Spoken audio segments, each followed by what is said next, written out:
Welcome to Pettysburg, Agent, a town where grudges don't die. They get archived, reposted, remixed, and narrated. Anyway, we have a new assignment to start off the new year. The Shadow Sector has observed multiple incidents escalating into old drama and troll hunting. The ongoing quest to silence Bamz and UP has escalated into something uglier. Bamz is being blamed for everything. If somebody's constipated, Bamz. If their Amazon package is late, Bamz. If the Wi-Fi buffer wheel spins too long, Bamz did it personally. Last year, our investigation into the Bamz case ended in failure. The only consistent accusation we could verify was she borrows money and somehow becomes the main character every time someone needs a villain. Now, under the new leadership of the J4K, the obsession with silencing Bamz has intensified. Their appetite isn't just loud, it's organized. And if we're going to give the J4K a run for their money, we're going to need sharper tools. We are no longer signing people out. Anyone caught with their hand in the petty cookie jar becomes part of the report. Your mission is simple. Debunk whatever wild claims Bamz is being accused of. No vibes, no I heard, just receipts, timelines, contradictions, and motives. If somebody claims they've got a video of Bamz twerking at a Freaknik from 10 years ago, log it, verify it, and expose the lie if it's fake. Because what we're really looking at is this: an 8-year grudge pretending to be concern, accountability, or justice. In plain terms, a temper tantrum with an internet connection from 8-year-olds. Dismissed, and may your pen guide you to the truth. Because in Pettysburg, lies may travel fast, but receipts and timelines travel faster. Welcome to the new year of 2026. My name is Shadow, and I've got a story to tell. See, Pettysburg been real peaceful for me. Cool stay, decent vibes, the usual small-town chaos. But no matter where I went, no matter who I talked to, I kept hearing the same name getting thrown around like a hot potato. Somebody always talked about, somebody always dragged, somebody always insulted, and most comedic of all, somebody who gets blamed for everything. That somebody is Bamz, the J4K's favorite punching bag, the official scapegoat of Pettysburg, the one they keep on speed dial when life gets inconvenient, if your car won't start. Bamz did it. You got a parking ticket? Bamz did it. The Van Wyck project been under repair for 30 years? Bamz did it. UP keeps rescheduling her live streams? That's Bamz's fault. Krispy Kreme ran out of cinnamon sugar donuts? Oh, you guessed it. Bamz did it too. At this point, if the sun sets too early, somebody in J4K gonna say, Bamz been messing with the sky again. Now, if you're new here, you're probably asking the same question I did. Why is Bamz always the main topic? Why do they bring her up like she's a city ordinance? Why is she forever the center of the mess? Well, to answer that, we gotta go back, way back. Before all the accusations, before the troll hunts, before the Blame Bamz national holiday. We need a quick history lesson on one thing: how the director met Bamz. Now peep game. And I know we're about to sound like a scratched CD, but it bears repeating. People love to say all roads lead to Bamz, like Bamz is the final boss of every story in Pettysburg. But for the Shadow Sector, we didn't even see that road yet. See, before Big Boss built the Shadow Sector, he was just a transit nerd from the transit sector. Real talk. If you or your kids love buses, trains, subways, that whole thing, the transit sector was where it's at. He was just vibing, clocking subway stations, not clocking drama. And back then, the man who would become the director was just a supporter of a cute but crazy Texan named Tiffany M. Draper. Get used to hearing that name between the beats, because Tiffany is a real chapter in Shadow Sector's history. Now look, anybody who followed Tiffany knows two things. She's a little crazy, and she don't play. She had close to 30,000 subs at one point. Not bad for a kid from Texas who came out swinging with a ring light in pure audacity. And throughout her YouTube run, Tiffany had this one lane she loved driving in, commentary. She'd break down the goofies from J4K, a whole cast of loud, messy content creators, and she'd keep a special file open for a scammer known as Young Mellow. That's the type of content the director stumbled on. Late at night. You already know how that goes. One video turns into a whole investigation. He found her commentary, then he found her main channel, and the moment he watched Tiffany drop that diss track on Lady Goddess, he hit the subscribe button and locked in. Fun fact, this is also where he also discovered both random news and loyalty betrayal. But back then, he was just in the crowd. He didn't even follow them like that. He wasn't the director yet, just a guy in the audience watching the show like everybody else. Now fast forward a little. Tiffany decided she was done doing Kanika content and switched it up. New era, new topics, and in one of those new videos, she did a reaction to a piece of beef between Bamz, Sakina, and a lady named Starza. And that right there, that's where the director first discovered Sakina too. So nah, for Shadow Sector, our roads didn't lead to Bamz first. Our roads led to Tiffany, and everything after that was just the dominoes falling. Now, unfortunately, Tiffany passed away, and after that, the whole board got flipped. A pedophile from California harasses loyalty betrayal and accuses both the director and a moderator for scamming money during Tiffany's homegoing, and thanks to the pedo's constant harassment of loyalty betrayal, the commentator discovered a purpose: to debunk bullies. The commentator ended up becoming the director. And from there, the rest is history. The director decided it was time to run his first case. No training wheels, no handicap from both loyalty and random. He went straight to the content creator. He first discovered through Tiffany's channel. When the director stepped into Bamz sector, that's when he ran into Vaughn, Truthy, and the rest of the cast. And at that time, the director doesn't know UP.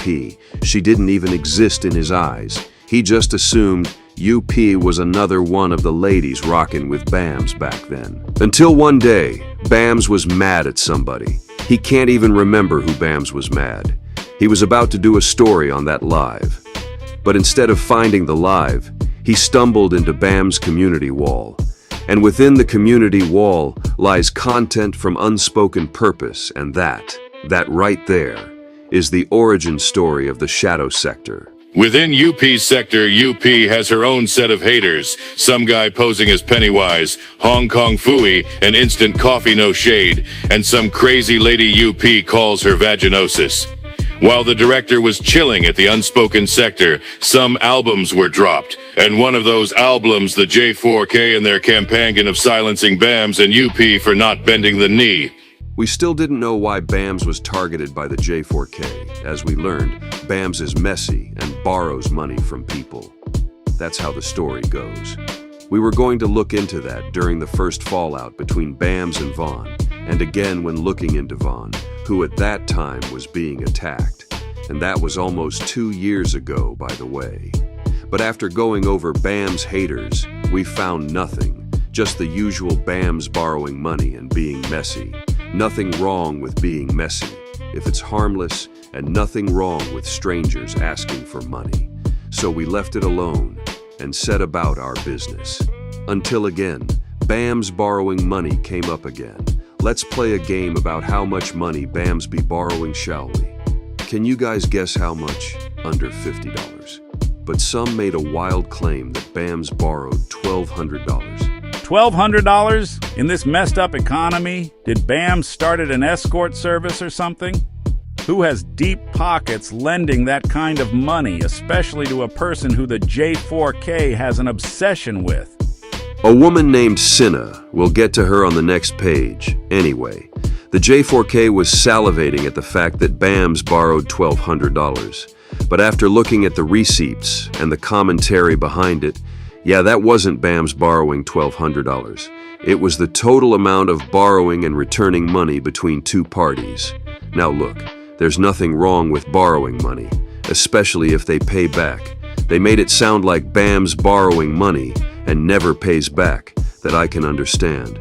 But according to some witnesses, Bamz pays them back and kept it moving. And there's nothing wrong in saying no. You have options of saying no, or lend the money. We're all adults here. But Bamz borrowing money isn't the reasons they're constantly harassing her. Oh no, it gets worse. So let's cut to the commercial.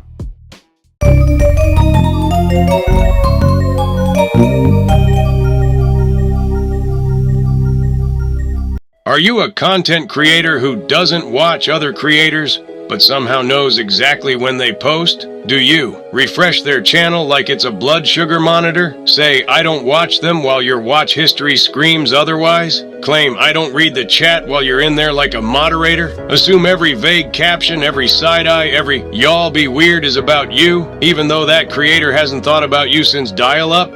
If the answer is yes, then you need Obsessional, the supplement for creators who can't create because they're busy monitoring the ops. Obsessional helps you track your enemy creator with precision.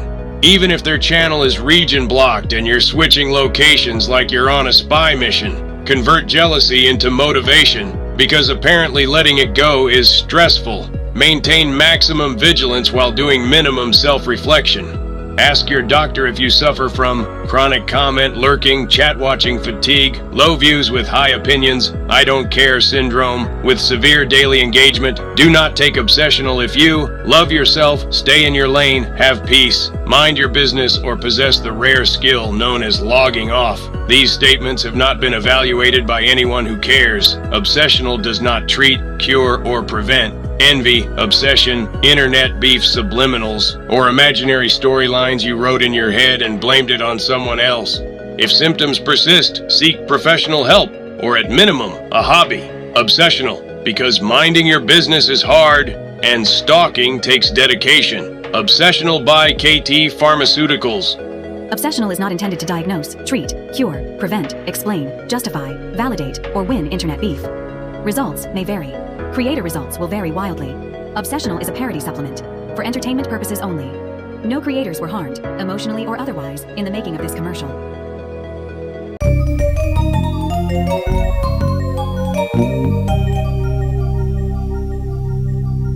You guys thought that was all they were hating Bamz for? Nope. Y'all are in for a surprise. So, the story really kicks off after another drama popped off in the unspoken sector.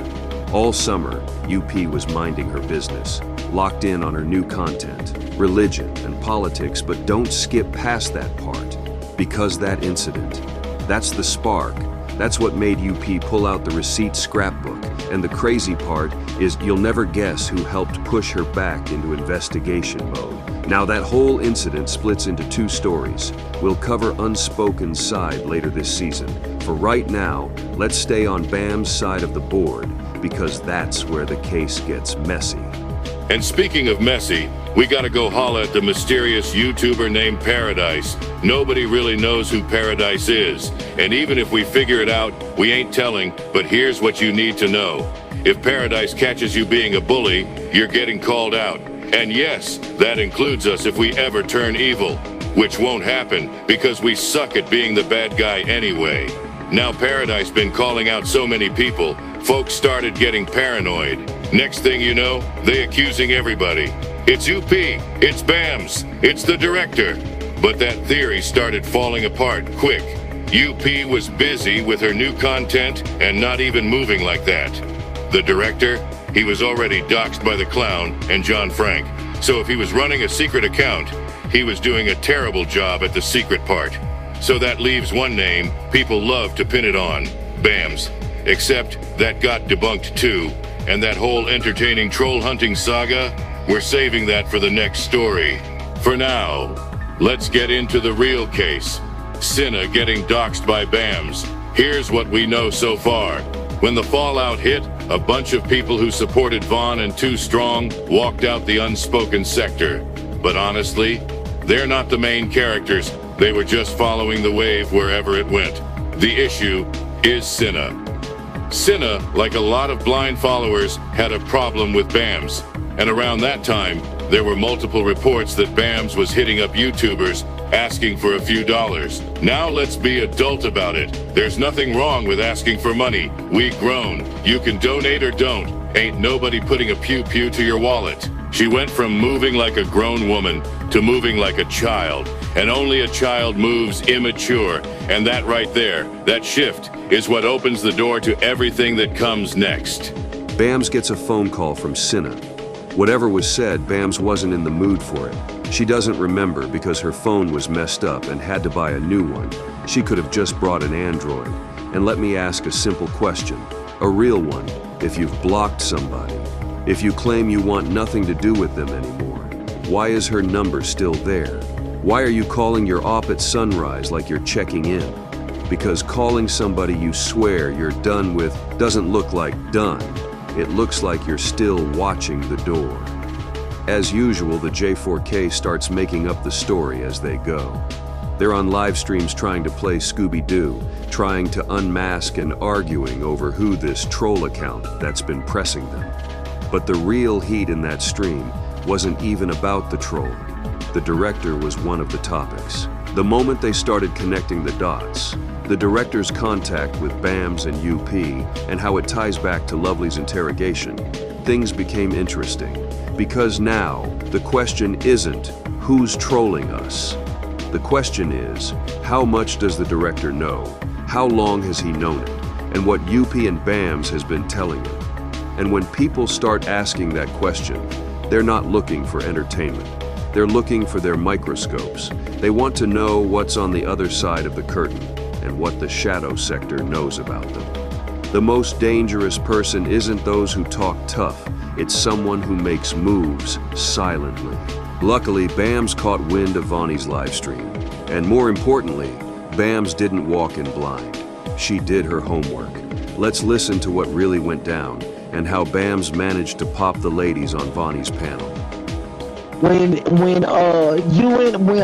guess when Cinna and but it's recent. It was just recent when it popped up. I don't even know Cinna. I know you don't. I couldn't even That's how I know. what she looked like or anything.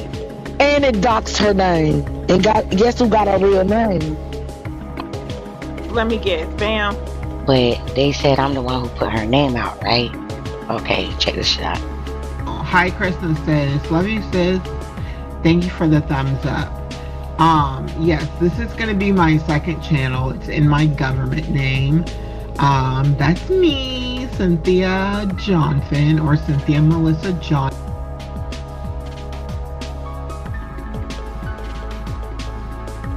All right, Cinna, we're gonna do this the easy way.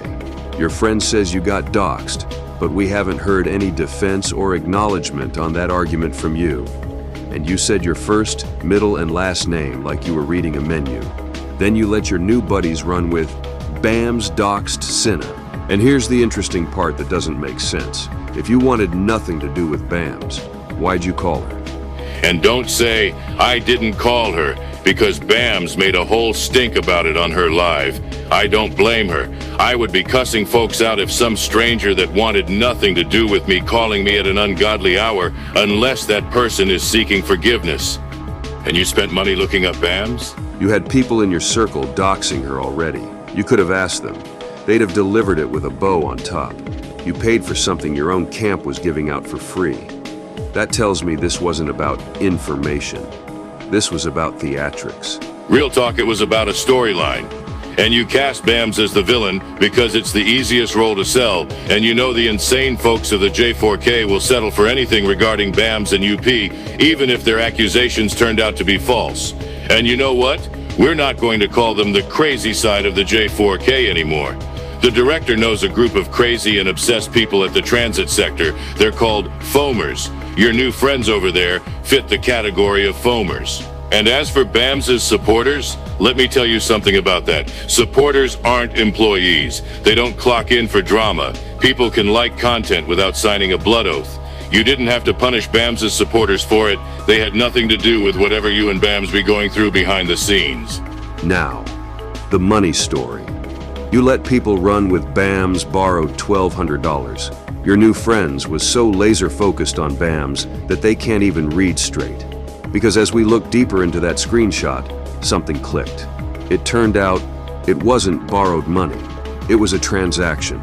The money Bamz requested, the money you lent, and the money Bamz repaid her debt. Anybody who uses Cash App can see these transactions. And anyone with a brain would also know that it didn't add up. In other words, this whole Bamz borrowing $1,200 was... It's false. No way. Not this time. We created it. Not this time. No, not this time. It's totally made up. Pure fiction. It's fiction. It's fiction. We made it up. We made this one up. It's a made-up tale. It's a total fabrication. It never happened. It never happened. This one was invented by a writer. And the messed up part is that you didn't stop it. You didn't tell your friends anything that would have cleared Bamz's name. You let it marinate and let it become fact throughout the sector. All this because you want to hop on the J4K bandwagon. But luckily, stupidity saved Bamz because you doxed yourself, and Bamz was lucky enough to peep that. We're not here to ruin you. We're here to end the lie before it turns into something serious. We don't care about your personal choices, nor do we care about your made-up grievances with the ladies. You've been around us long enough to know what the Shadow Sector does and how it operates. We will, and emphasis on will, continue to defend someone being accused of something not factual. We'll even defend a delusional idiot like you. Remember that. And next time, think for yourself, not a group of psychopaths with an 8-year grudge and a temper tantrum of a toddler. So, what did we learn? That no matter how often the lie is repeated, Bamz keeps proving them wrong. But don't mistake this for an ending. The narrative about borrowed money was never the story. It was the cover. And her former family in the J4K, they're not done, not even close. Her alignment with UP, her loyalty to the sisterhood, that's the real offense. And for reasons they can't explain, they resent it. Bamz now has standing in the unspoken sector. She also has protection within the Shadow Sector. Those doors are open, and they stay open. And let this be clear, the Shadow Sector observes everything. Harassment doesn't go unnoticed. Bullying doesn't stay private. Act reckless, and you may find yourself documented and reduced to a thumbnail. We don't intervene loudly. We watch. And this is Shadow, signing off. And if you see something, write something. Director, we've received confirmation. The J4K feud has been called off. John Frank has been welcomed back to the table. However, we've received reports that he's been cited in the unspoken sector. That doesn't sit right, sir. Not at all. When knees start buckling, they tend to bend. That's the first stage to create division. If they're not successful in getting UP, then they'll go after her supporters. She has been keeping an eye on John Frank as of late, but listening to his ass is starting to show signs of uncertainty. This is a concern that needs serious observation. So you're telling me his redemption arc smells funny? I don't blame you. The J4K is known for selling something convincing, even if it is bullshit. Yes, sir. Also, Lovely has been launching attacks on both Bamz and UP. And at the same time, she's being stalked by Monica Mo Justice and another individual going by the name Karen's Perspective. We have no files on her. Other than her being obsessed with Lovely, we're familiar with Monica, however, and her obsession with Joy Chit Chat and UP. Also, Lovely is also bothering Sakina and Unitonica. I understand there's friction between you and Sakina. Now that is interesting. Unitonica may run with the J4 crazies, but she's one of the few decent ones over there. So here's our dilemma. Do we respond to Lovely's recent assaults, or do we step in and deal with her overly obsessed fans? I want to know why Lovely is bothering Unitonica. She still owes me for that interrogation. As for this Karen, I'll worry about her when I feel like it. She doesn't sound like a real threat. And a goddamn headache to investigate. Was a friction. I have to give Sakina credit. If it weren't for her lashing out like she did, we wouldn't know about John Frank sticking his hands in places he has no business touching. To express my gratitude, I want your team to review Sakina's debunking of that troll account Lovely had trouble debunking. I find it suspicious that Lovely brought that up, and I find it entertaining that she thinks she's confident enough to think we didn't read between the lines. I want that corrected. And one more thing, Professor. It is brought to my attention that Vani, as of late, has been sticking her nose in UP's business. I don't know why, and I don't give a fuck. I want your team to start digging into the late Ms. Deb's old live streams. She reached out for our help before she passed, and Bamz recently revisited Ms. Deb's live streams. And Vani's fingerprints are all over them. I'm getting really aggravated with her touching things that don't belong to her. And her I don't give a fuck attitude ends now. I think it's time we start looking into who Vani really is. There's a reason Ms. Deb reached out to us. And let's be clear, the foamers are considered a threat, making the good guys of the J4K look like a bunch of special needs students. Time after time, they've been trying to take down the unspoken sector and breaking up the friendship between UP and Bamz. As entertaining watching them fail, it's getting boring now. Time to give them something to be mad about. The ladies can handle the foamers, so we won't insert ourselves too much. For now, we will continue to keep an eye on the unspoken from the shadows. Dismissed. Thank you for visiting Shadow Storyteller. If you like what you saw, hit the like, subscribe, and bell to stay up to date. Until next time.